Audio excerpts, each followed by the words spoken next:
Daily crime national news में मैं reporter Awadhesh Bhardwaj आपका स्वागत करता हूं।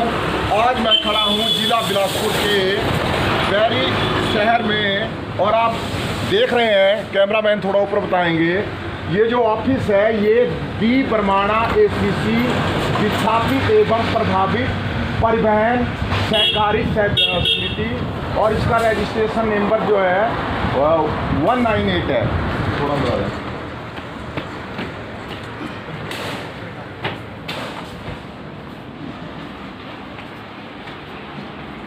अच्छा, मैं बताना चाहता हूं, जैसा आपने ऑफिस का नाम देखा, ये ACC से रिलेटेड है। तो ACC कंपनी यहां से जस्ट 3 किलोमीटर की दूरी पे है और आप सबको विदित है, दुनिया को विदित है, ये इसका प्रोडक्शन सीमेंट है और ये 40 वर्षों से सीमेंट उत्पादन का कार्य कर रही है। पर आपने देखा कि ये औषधि एवं प्रभावित जो यहाँ की जनसंख्या है, बसिंदे हैं, उनका ऑफिस है। क्योंकि मैं बताना चाहता हूं, इसका प्रोडक्शन सीमेंट है, तो यहाँ पे तकरीबन 3500 ट्रक अटैच है सीमेंट ढुलाई के लिए। पर औषधि लोगों के, जिन लोगों ने अपनी जमीन इस ACC प्रबंधन को, तत्कालीन प्रबंधन को, जो उन्होंने लुभावने वादे किए थे, चाहे वो यहाँ की आधारभूत सुविधाएं थी, चाहे यहाँ की स्वास्थ्य सुविधाएं थी, चाहे वो यहाँ की शिक्षा सुविधाएं थी, और सबसे बड़ा जो यहाँ पे प्रत्यक्ष और अप्रत्यक्ष रूप से यानी डायरेक्ट इनडायरेक्ट एम्प्लॉयमेंट था, चाहे वो ट्रांसपोर्टेशन था, चाहे वो डायरेक्ट एम्प्लॉयमेंट ACC में था। पर ये बड़े संशय की बात है कि इस आजाद हिंदुस्तान में यहाँ के लोगों को, इस आजाद हिंदुस्तान को 80 वर्ष होने वाले हैं, पर यहाँ के लोगों को अपने हक नहीं मिले हैं। मैं बता देना चाहता हूँ, एट द सेम टाइम यहाँ से 25-30 किलोमीटर दूर पे अपने अल्ट्राटेक के और अंबुजा के 2 प्लांट है। वहाँ पे औषधियों की अलग अलग 2 से लेकर 4 यूनियन तक अटैच है, जो जिससे उस प्लांट द्वारा वहां के बसिंदों को प्रॉपर रोजगार दिया जा रहा है। पर इस बरमाणा में ही, चाहे यहाँ पे अपने 2002 में जो तत्कालीन BDTS प्रबंधन था, उसने रोक लगा दी थी कि इसके बाद यहाँ पे कोई भी गाड़ी अटैच नहीं होगी। पर चाहे वो ऑनरेबल कोर्ट द्वारा किया गया होगा, पर आज ये बसिंदे ये भी चाहते हैं कि जो उस टाइम वो म्यूचुअल अंडरस्टैंडिंग हुई थी उसको सार्वजनिक किया जाए, ताकि हम ऑनरेबल कोर्ट में उसको चैलेंज करें। पर आइए, आज हम यहाँ पे जो ये नवनिर्मित प्रधान जी बैठे हुए हैं, इनसे पूछते हैं कि आने वाले टाइम में वो किस तरह का अपनी रणनीति है, किस तरह का एक्शन लेंगे। अपने यहाँ के जो बेरोजगार भाई, आज युवा पीढ़ी भटक रही है और इसके कारण ही अधिकांश पीढ़ी नशे की गर्त में जा रही है, उनके लिए ये क्या करना चाहते हैं। अली शर्मा जी बताएं। महेंद्र सिंह, हाँ जी, डी बरमाणा लैंड से प्रेसिडेंट। हम जो है इस सोसाइटी के तहत आपका, इस सोसाइटी में, आप कार्यालय में आपका स्वागत है अवधेश जी। आज जो आपने बात रखी है, इसको हम 1 साल से चला रहे हैं, इसकी मुहिम जो है। पहले पिछले की कार्यकारिणी ने क्या नहीं किया, वो सबको पता है इसके बारे में। 1 साल से हम पूरी आवाज़ उठा रहे हैं। पर अब जो बात बोल रही है, कंपनी बोलती है कि जो प्रशासन करेगा उसे हम मान लेंगे। अब हमने अपनी बात प्रशासन के पास रखी है, तो प्रशासन ने टाइम दिया है।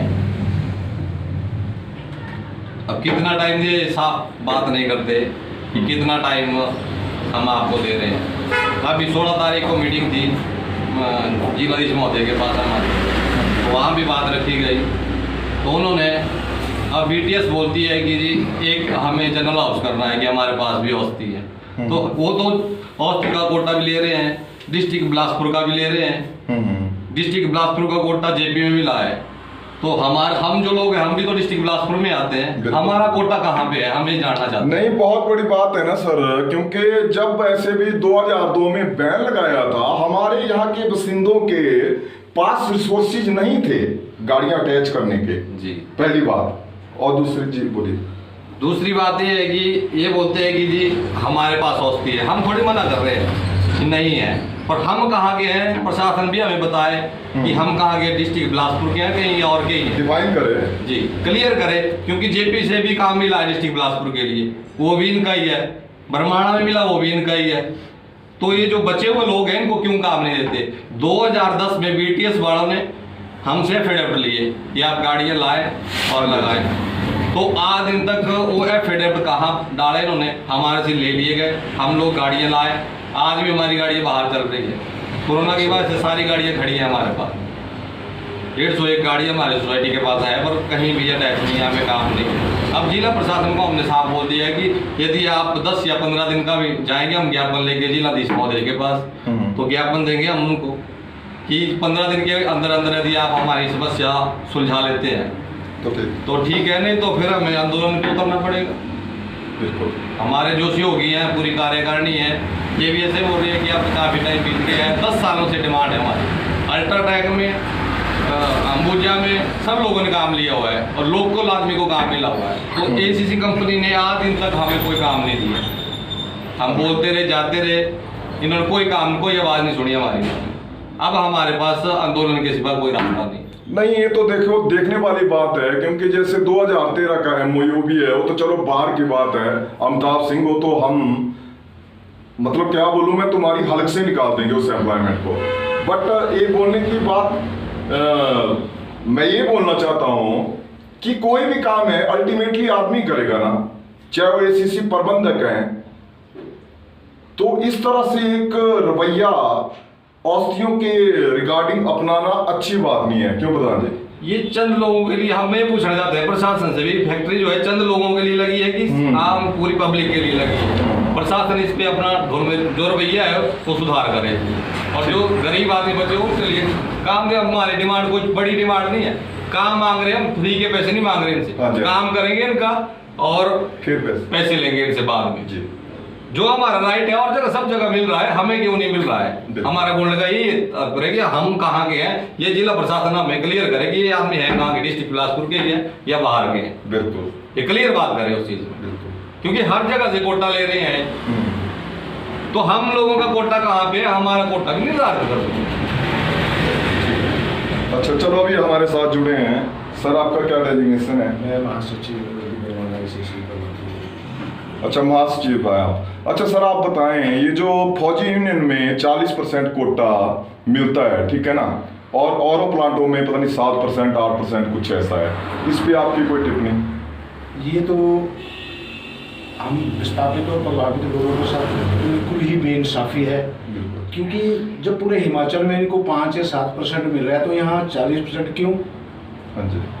और ये तो इनको अपने आप ही छोड़ देना चाहिए, दे देना चाहिए, क्योंकि विस्थापित और प्रभावित असल जो हम बेरोजगार हैं और हमारी जो बच्चे यहाँ से खस्ता हालत में परिवार में, वो नहीं, कोरोना से अंकल और सब कुछ हुआ है, हालत खराब हो गई, और हम लोग सिर्फ खा रहे हैं धूल, मिट्टी और वाइब्रेशन, जो हमारी फसलों को तबाह कर रही है, हमारा स्वास्थ्य खराब हो रहे हैं लोगों के सभी के। तो ना उसका कोई उचित प्रबंध है। मुआवजे की तो बात छोड़िए, पर पहले तो दूसरी बात मैं ये कहना चाहूँगा कि जैसे हिमाचल में 2 सीमेंट प्लांट कार्य कर रहे हैं, तो सेम डिस्ट्रिक्ट में एक तो बिलासपुर में ही कार्य कर रहा है और एक दूसरा सोलन डिस्ट्रिक्ट में कार्य कर रहा है। तो उन लोगों को विस्थापित और उन लोगों ने कंपनियों ने, सीमेंट कंपनियों ने विस्थापित और प्रभावित लोगों के लिए जो अलग से कोटा दिया है, और वो लोग अपना जीवनयापन कर रहे हैं वहाँ के विस्थापित प्रभावित। तो हमारे साथ ये भेदभाव क्यों हो रहा है? हमारे साथ ये भेदभाव क्यों हो रहा है? हम 5 पंचायतों के लोगों के साथ भी न्याय होना चाहिए, सेम उसी तर्ज पे हमें भी काम मिलना चाहिए, ढुलाई का काम एसीसी में। तो हमें बड़ी दुख से कहना पड़ रहा है कि ना तो प्रशासन हमारा साथ दे रहा है इस मामले में, और ना एसी प्रबंधन हमारा वो दे रहा है, साथ दे रहा है, जो कि हमारा हक बनता है। बिल्कुल, और हक छीन के किया जाता है। तो बस देखो ना, अब तो उसके- हम आजाद हो गए, इससे अच्छे तो हम गुलाम ही थे। भाई पता है भाई, पूरा दिन हमारा- कोल्लू के बैल की तरह काम करना, अंग्रेज ऊपर से कोड़े में मार रहे हैं, शाम को खाना मिल जाएगा, ऐसा होता था ना। आप तो खाने के लाले पड़ गए हैं सर आम जनता को। तो हमें इसका मतलब ये ना समझा जाए कि कमजोर ना समझा जाए कि हम लड़ना नहीं जानते। वहाँ उस शराफत का रास्ता अपना रहे थे आज तक, तो हमें दूसरा रास्ता अपनाना पड़ेगा। जी हमें संघर्ष के लिए उतरना पड़ेगा और उतरेंगे हम लोगों के हित। ठीक है, बिल्कुल। अच्छा सर बताएं, आपका क्या डेजिग्नेशन है? Shyamlal Thakur, vice president. अच्छा बताएं सर, आपकी क्या रणनीति है? हमारी रणनीति जो है, हम 2 सालों से पूरी पत्राचार कर रहे हैं। गवर्नमेंट को किया और प्रशासन को किया, जयराम सरकार को भी किया और उद्योग मंत्री को भी किया, ईसीसी को भी किया, लेकिन हमारी कोई सुनवाई नहीं हो पा रही है। इसलिए हम गवर्नमेंट से भी ये रिक्वेस्ट करते हैं, जब मतलब जेपी और दालना में इनको 7% लैंड यूजर को दे रहे हैं, तो एसीसी हमसे न्याय क्यों कर रही है? तो हमसे ये मांग है कि हम जितना भी जल्दी हो सके जयराम सरकार जो है आंखें खोले, नहीं तो हम आंदोलन के ऊपर उतर जाएंगे। जी, मजबूर हैं हम। मजबूर हैं हम। और जितने भी हम 400 मेंबर जो है साइड में गाड़ियां खड़ी है, बेचारे कहाँ से करें? और 4-5 महीनों से कोरोना की वजह से जो है सारे ट्रक ऐसे पड़े और भूखमरी पड़ी, और एसीसी भी आंखें मूंद के बैठी है, और प्रशासन के लिए भी जाएं तो उधर से नमस्ते करके हम वापिस आए, लेकिन हमारी कोई सुनाई नहीं हो रही है। हम प्रशासन को चेतावनी देना चाहते हैं कि इसके ऊपर गौर किया जाए, जल्दी से जल्दी गौर किया जाए, ना तो हम 15-20 दिन के अंदर आंदोलन का रुख अख्तियार कर लेंगे। मजबूरी हो गई है ना? मजबूरी हो गई है। और दूसरे कोरोना की वजह से चाहे आपके बच्चे होंगे, अगर कहीं बाहर नौकरी भी करते होंगे, वो भी बाहर आ गए हैं सराउंडिंग एरिया में, आप देख रहे हैं इस टाइम। बिल्कुल बिल्कुल बिल्कुल। अब जितना भी देखो काफी बड़ी बेरोजगारी हो गई है। हाँ जी। और गवर्नमेंट उसके लिए भी नई आंखें खोल रही है। गवर्नमेंट को टाइम ही नहीं है। जयराम साहब पूछते हैं लॉकडाउन खोल दूं, भाई खोल दो, हमें क्या दिक्कत है? कम से कम ये तो पूछो कि बेरोजगारी कितनी है। वो एचआरटीसी का किराया जब बढ़ाया तब पूछा किसी को? उस एचआरटीसी का जिसने कभी फायदा सो ही नहीं किया इन्हें। लेकिन एक धन्यवाद मैं करता हूँ अनुराग जी का, ठाकुर जी का, वित्त मंत्री राज्य मंत्री जी का। उनको हमने स्पेशल लेटर लिखा और उन्होंने डीसी को उसके बारे में गौर करने के लिए कहा गया है। मैं इसका बहुत बहुत धन्यवाद करता हूँ कि जल्दी से जल्दी इसके ऊपर फिर दोबारा गौर किया जाए। धन्यवाद। हमारी पूरी सोसाइटी। ठीक है भाई। अच्छा अंकल जी आप बताएं, क्या डेजिग्नेशन है आपका? मैं राजेंद्र कुमार ठाकुर जी इस कमेटी के कोर कमेटी का सदस्य हूँ।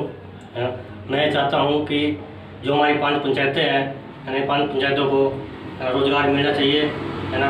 इसके लिए हम पत्र जारी कर रहे हैं, डीसी से भी किया, कंपनी से भी किया और सरकार से भी कर रहे हूँ। मैं चाहता हूँ कि रोजगारी बहुत ज़्यादा है, इसलिए हमें 5 पंचायतों में, है ना, ये कार्य सीमेंट ढलवाई का कार्य मिलना चाहिए, है। और हम ये चाहते हैं कि 15-20 दिन में हमें ये कार्य मिलना चाहिए, है ना। मुखिया साहब डीसी से हमें ये चाहते हैं, है ना, इसके ऊपर कोई न कोई निर्णय दिया जाए, मिलना चाहिए आपके फेवर में, है ना। हमारी फेवर में कोई निर्णय मिलना चाहिए, है। और अगर यह निर्णय नहीं मिलता है तो हम 15-20 दिन के अंदर, है ना, कोई नई रणनीति बनाएंगे, है ना, या हमें कोई हमें फेमस होकर संघर्ष के ऊपर उठना पड़ेगा, संघर्ष करने के लिए उठना पड़ेगा। जी चलो ठीक है। अच्छा आपने देखा कि जो ये यहाँ पे अपनी औषधि और विस्थापित जो कमेटी है, इनके ऑफिस में मुझे बुलाया गया था, तो इनके जितने भी प्रतिनिधि हैं, क्योंकि कोरोना के ड्यूरिंग हम ये भी नहीं चाहते थे कि सारे सदस्य आए, अप्रोक्सीमेटली 400 सदस्य हैं, तो इनका कहना यही है कि प्रशासन और सरकार और अपने ACC management as soon as possible जो इनके राइट्स हैं, राइट्स इन द सेंस जो अभी इनडायरेक्ट एम्प्लॉयमेंट की बात हो रही है, उसके बाद फिर रुख डायरेक्ट एम्प्लॉयमेंट का जो हमारे एमओयू में है वो भी आएगा, क्योंकि जैसे अब गांव में आवाजें उठने लगी है, तो एज सून एज पॉसिबल वो इनकी झोली में डाल दिए जाए। चैनल पर बने रहने के लिए धन्यवाद। जय हिंद, जय भारत।